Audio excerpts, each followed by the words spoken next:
بسم اللہ الرحمن الرحیم اللہم صلی علی محمد و آل محمد وعجل فرجہم ولن اعداہم۔ اس وقت جو پاکستان کے حالات ہیں وہ تمام دنیا کے سامنے ہیں، اور ناموں سے صحابہ و اہل بیت اور امہات المؤمنین کے نام سے جو بل آیا ہے وہ در حقیقت اس لیے ہے کہ اہل سنت کے معصوم افراد تک اہل بیت پر ظلم کرنے والے واضح نہ ہو سکیں۔ ہمارے برادران اہل سنت کو جاننا چاہیے کہ اگر وہ واقعاً رسول اللہ صلی اللہ علیہ وسلم سے محبت رکھتے ہیں تو وہ یہ تحقیق کریں کہ ان کے بعد ان کا پورا خاندان کیوں مار دیا گیا اور کن لوگوں نے مارا، اور ان کے خاندان کے نام رکھنے والے اور ان کے خاندان کے نام لینے والے اور ان کے خاندان کے ذکر کرنے والوں پر کیوں اتنی قیامت ڈھائی جاتی ہے اور انہیں قتل کیا جاتا ہے اور ان کے دشمنوں کا دفاع کیا جاتا ہے۔ مثال کے طور پر معاویہ کے لیے بڑا شور مچایا جا رہا ہے۔ یہ ذمہ داری ہے اہل سنت کی کہ وہ جانیں کہ اس نے جو جنگ مسلط کی تھی ان کے چوتھے خلیفہ پر یعنی مولا امیر المؤمنین پر، اس میں 70,000 سے 1,10,000 کے قریب لوگ مارے گئے۔ کیا اس نے قتل عام کیا؟ کتنے اصحاب کو قتل کیا؟ یہ سب جاننا چاہیے۔ یہ کہہ کے کہ جی اس نے اجتہادی غلطی کی، یعنی بڑے بڑے مجرموں کو آپ یہ کہہ دیں کہ جی اس نے اجتہادی غلطی کی، کیا ان لوگوں کو معلوم نہیں تھا کہ مسلمان کا قتل کیا ہے؟ تو اہل سنت اپنی آنکھ کھولیں اور جانیں کہ کیا ہوا۔ گزشتہ دنوں ایک شور مچایا گیا کہ جی گلگت بلتستان میں معاویہ کی توہین ہوئی، اور پھر ایک شور مچایا گیا کہ مفتی حنیف قریشی صاحب کہ جو اہل بیت علیہم السلام سے محبت کرتے ہیں، کہ جو ان کے ماں باپ کی پاکیزگی کی علامت ہے، ان پر FIR کٹی کہ انہوں نے عمر عاص کو برا کہا ہے۔ تو اب دیکھتے یہ ہیں کہ حضرت عائشہ کی سیرت و سنت کیا تھی، تو بڑی تیزی سے حوالے پڑھتے ہیں کہ جب ان کے بھائی جناب محمد ابن ابو بکر کو معاویہ نے بدترین طریقے سے قتل کروایا اور پھر گدھے میں ایک مردار گدھے میں ڈلوا کے ان کو جلوا دیا، اس کے بارے میں ہمارا تفسیری لیکچر بھی ہے اور وہ ہمارے برادران اہل سنت کو سننا چاہیے۔ تاریخ طبری جلد نمبر 3 آپ کے سامنے ہے اور صفحہ نمبر ہے 306۔ راوی کہتا ہے کہ اس پر معاویہ رضی اللہ کو غصہ آ گیا، اس نے آگے بڑھ کر محمد کو قتل کر دیا، پھر اسے گدھے کی کھال میں لپیٹ کر آگ میں جلا دیا۔ اب یہ کون معاویہ ہے؟ یہ مصر میں گورنر تھا، اس معاویہ ابن ابو سفیان کا، اور اس معاویہ کا نام تھا معاویہ ابن خدیج، اور اسی کا ایک ہمکار تھا، وہ تھا عمر عاص۔ حضرت عائشہ رضی اللہ عنہا کا افسوس۔ جب حضرت عائشہ رضی اللہ عنہا کو محمد کے قتل کی یعنی اپنے بھائی کے قتل کی خبر ملی تو انہیں اس کا بہت افسوس ہوا۔ اس واقعے کے بعد حضرت عائشہ رضی اللہ عنہا ہر نماز کے بعد معاویہ اور عمر یعنی عمر عاص کے لیے بد دعا کرتی تھیں۔ تو یہاں سے ہر وہ شخص کے جو امی عائشہ کا شور مچاتا ہے، اس پر لازم ہے کہ وہ ان لوگوں سے نفرت کرے، اور سنت حضرت عائشہ یہ ہے کہ پھر ہر نماز کے بعد ان کے لیے بد دعا کی جائے، نہ ان کے لیے دعا۔ اور اسی کا عربی ایڈیشن بھی آپ کے سامنے ہے، ورژن آپ کے سامنے، جلد نمبر 3 تاریخ طبری کی۔ وغضب معاویہ فقدمه فقتله ثم القاه في جیفة حمار ثم احرقه بالنار، کہ غضبناک ہوا معاویہ اور آگے بڑھا اور قتل کر دیا محمد ابن ابو بکر کو، اور پھر اس کے بعد ایک مردار گدھے میں ڈال کے ان کو جلا دیا۔ پھر حضرت عائشہ کیا فرماتی تھیں، کیا کرتی تھیں؟ فقنطت علیہ دوبارہ الصلاۃ تدعو علی معاویہ وعمر، ہر نماز کے بعد معاویہ اور عمر عاص کے لیے بد دعا فرماتی تھیں۔ البدایۃ والنہایہ جلد نمبر ہے 7 اور صفحہ نمبر ہے 302، اور یہی والا موضوع یہاں پہ ہے۔ فقتلہ ثم جعلہ فی جیفۃ حمار فاحرقہ بالنار، کہ معاویہ بن خدیج غضبناک ہوا اور جناب حضرت محمد ابن ابو بکر کو قتل کیا اور مردار گدھے میں ڈال کے جلا دیا۔ اب یہاں پر عبارت ذرا سی الگ ہے، وجعلت تدعو علی معاویہ وعمر بن عاص دوبارہ الصلاۃ، کہ ہمیشہ حضرت عائشہ، وہاں الگ عبارت ہے لیکن معنی دونوں کے ایک ہیں، کہ بد دعا کرتی تھی معاویہ اور عمر عاص کے لیے۔ اب یہاں پر ایک موضوع ذہن میں رہے کہ مولا امیر المومنین بھی ان لوگوں پر لعنت بھیجتے تھے، یعنی اگر اہل سنت اپنی کتابوں کے حساب سے دیکھیں تو ان کے چوتھے خلیفہ ان لوگوں پر مزید اور چند لوگوں کے ساتھ نماز کے قنوت میں لعنت بھیجتے تھے۔ بس یہ توہین نہیں ہے، یہ حضرت عائشہ کی بھی سنت ہے اور آپ کے چوتھے خلیفہ اور ہمارے پہلے امام خلیفۃ بلا فصل رسول اللہ مولا امیر المؤمنین کی سنت ہے۔ المصنف لابن ابی شیبہ جلد نمبر ہے 5 اور حدیث نمبر ہے 7232 اور صفحہ نمبر ہے 7۔ اور موضوع کیا ہے؟ موضوع یہ ہے مولا امیر المومنین بد دعا کرتے تھے کس کے لیے اور کیا فرماتے تھے؟ اللہم علیک بمعاویہ و اشیاعہ، یعنی یا اللہ، اور یہاں پر جو علیکہ ہے یہ اصل میں بد دعا ہے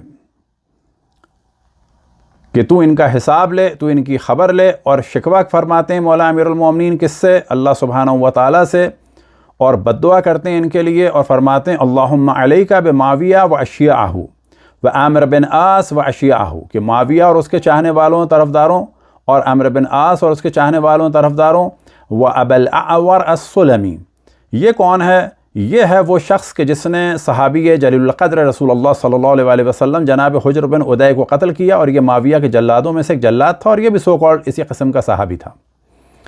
وہ عبداللہ بن قیس و اشیاعہ، اور عبداللہ ابن قیس اور اس کے شیعوں پہ اور طرفداروں پہ لعنت ہو۔ یہ کون ہے عبداللہ ابن قیس؟ یہ ہیں ابو موسیٰ اشعری۔ اب اس کی سند کیا ہے؟ صحیح۔ آپ کے سامنے اس کا ترجمہ ہے، کنز الاموال جلد نمبر 4 ہے اور صفحہ نمبر ہے 420 اور حدیث نمبر ہے 21987۔ عبد الرحمن بن معقل کہتے ہیں کہ میں نے حضرت علی رضی اللہ عنہ کے ساتھ صبح کی نماز پڑھی، اور جب قنوت پڑھی تو اس میں آپ نے کہا یا اللہ معاویہ اور اس کے ہواخاروں کو پکڑ لے، عمرو عاص اور اس کے ساتھیوں کو پکڑ لے، ابو سلمہ۔ اب آپ دیکھیں کہ مولا امیر المومنین اس کو بد دعا دے رہے ہیں، لیکن یہ اس میں بھی لکھ رہے ہیں ابو سلمہ رضی اللہ عنہ اور اس کے مثل کو پکڑ لے، اور عبداللہ بن قیس اور اس کے ہم خیالوں کو پکڑ لے۔ اب یہاں پہ علیکہ جو ہے وہ بد دعا ہے۔ اب یہ بد دعا اسی لعنت کی صورت میں ہے، یعنی جب اللہ سبحانہ و تعالیٰ سے بد دعا کی جائے تو ظاہر ہے کہ وہ رحمت کے لیے نہیں ہو رہی، اور یہاں پر ان کی ہدایت کی دعا نہیں ہے، علیکہ ہے، یعنی اللہ سبحانہ و تعالیٰ سے دعا ہو رہی ہے کہ ان کے ساتھ سختی سے پیش آ۔ کوئی دعا نہیں ہے یہ، بلکہ بد دعا ہے۔ کوئی ممکن ہے کہہ سکتا ہے کہ اسلام میں تو رحمت ہے، یہ اچھا کام نہیں ہے اور یہ سنت سے ثابت نہیں ہے کہ جی حضرت عائشہ بد دعا دیں معاویہ اور عمرو عاص کو۔ ہاں، اس جناب عائشہ کی بد دعا کے لیے ممکن ہے کوئی کہے کہ یہ معاویہ بن خدیج کے لیے ہے، تو کہا جائے گا وہ بھی بالآخر صحابی تھا، جبکہ یہاں پر مطلق ہے، کیوں کہ معاویہ نے یہ کام کرایا تھا۔ تو یہ جو نماز کے قنوت میں یا نماز کے بعد لعنت یا بد دعا کا سلسلہ ہے، یہ در حقیقت رسول اللہ صلی اللہ علیہ وسلم ہی نے تعلیم فرمایا ہے۔ آپ کے سامنے صحیح بخاری جلد نمبر 5 اور صفحہ نمبر ہے 399 کا آخری حصہ اور 400 کا، اور حدیث ہے 4069۔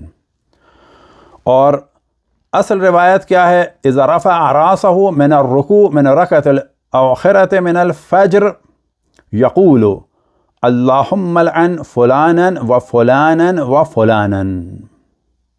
جب حضرت صلی اللہ علیہ وسلم فجر کی آخری رکعت کے رکوع سے سر مبارک اٹھاتے تو یہ دعا کرتے، اے اللہ فلان اور فلان اور فلان پر لعنت فرما۔ اب یہ انہوں نے نام لگا دیے کہ یہ لوگ تھے، یہ لوگ تھے، یہ لوگ تھے، لیکن اصل حدیث میں نام نہیں ہے، بلکہ کیا ہے کہ رسول اللہ صلی اللہ علیہ وسلم لعنت فرماتے تھے۔ اب تاریخ ابو الفدا المسمى المختصر فی اخبار البشر اور جلد نمبر ہے 1، اور یہاں پر پھر ایک ہے کہ رسول اللہ صلی اللہ علیہ وسلم نے ابو سفیان معاویہ اور معاویہ کا ایک بھائی تھا یزید، اس پر لعنت بھیجی ہے۔ تو یہ شور مچانے والے پہلے اپنی کتابوں کو ختم کریں اور پھر اس کے بعد کوئی بات کریں۔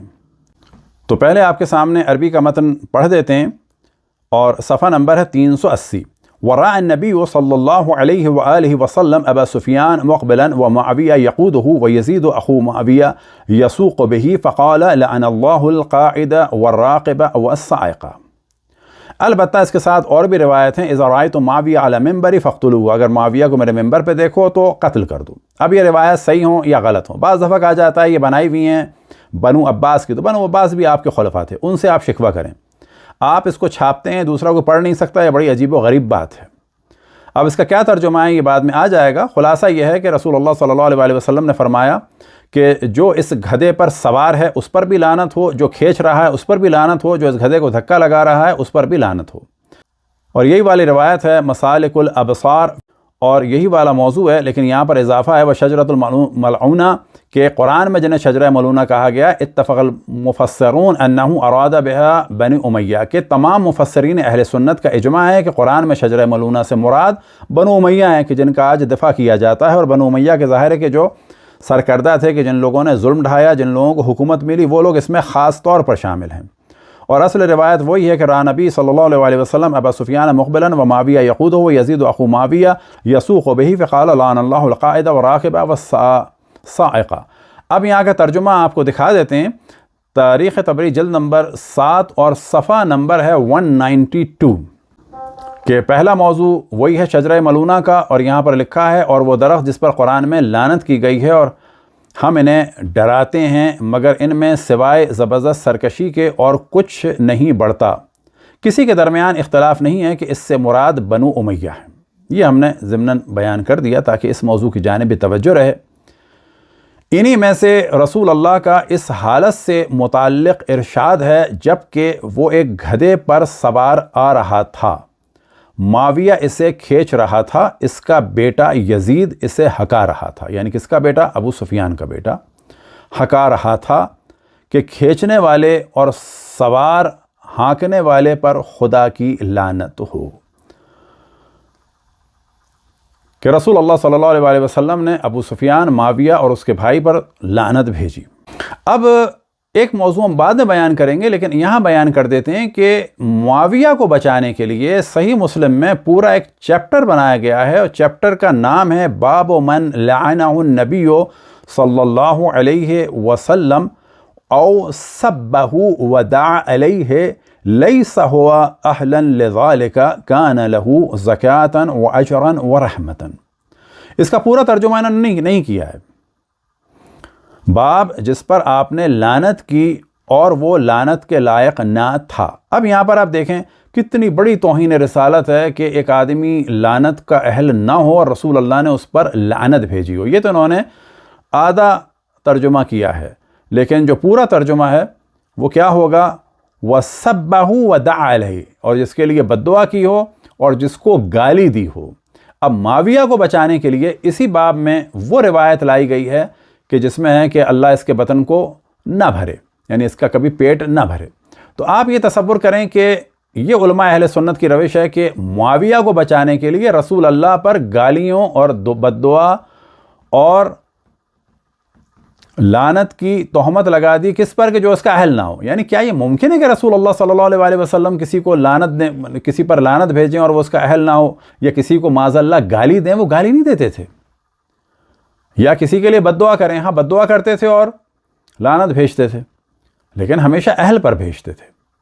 تو علماء اہل سنت کی یہ روش رہی ہے کہ یہ اپنے افراد کے لیے رسول اللہ صلی اللہ علیہ وسلم کو مس یوز کرتے ہیں. حقیقت یہ ہے کہ رسول اللہ صلی اللہ علیہ وسلم کو زیادہ نہیں مانتے.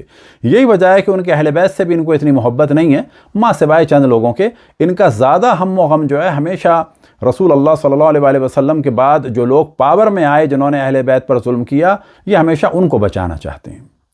بس یہ واضح رہے کہ حضرت عائشہ ہر نماز کے بعد بد دعا کرتی تھیں معاویہ اور عمرو عاص کے لیے. مولا امیر المومنین صبح کی نماز میں قنوت میں بد دعا کرتے تھے معاویہ کے لیے, عمرو عاص کے لیے, ابو الاعور سلمی کے لیے جو قاتل تھا جناب حجر بن ادے کا, اور معاویہ کی فوج کا ایک جنرل تھا جس نے بڑا قتل عام کا بازار گرم کیا, اور اسی طریقے سے ابو موسیٰ اشعری کے لیے. اور پھر رسول اللہ صلی اللہ علیہ وسلم بھی لعنت بھیجتے تھے, اور جب رکوع سے اٹھتے تھے تو فرماتے تھے اللہم لعن فلانا و فلانا و فلانا. تو اس سے پتہ چلا کہ لعنت بھیجنا اول تو گالی نہیں ہے, جو لعنت کے اہل ہیں ان پر بھیجنی چاہیے. اور حضرت عائشہ خصوصاً ان لوگوں پر لعنت بھیجتی تھی. اور آخر میں ہماری گزارش ہے خصوصاً ہر اس فرد سے کہ جو حضرت عائشہ کو اپنا آئیڈیل مانتا ہے, تو ہر نماز کے بعد وہ معاویہ اور عمرو عاص کے لیے بد دعا کرے. وصلی اللہ علی محمد و آلہ الطاہرین.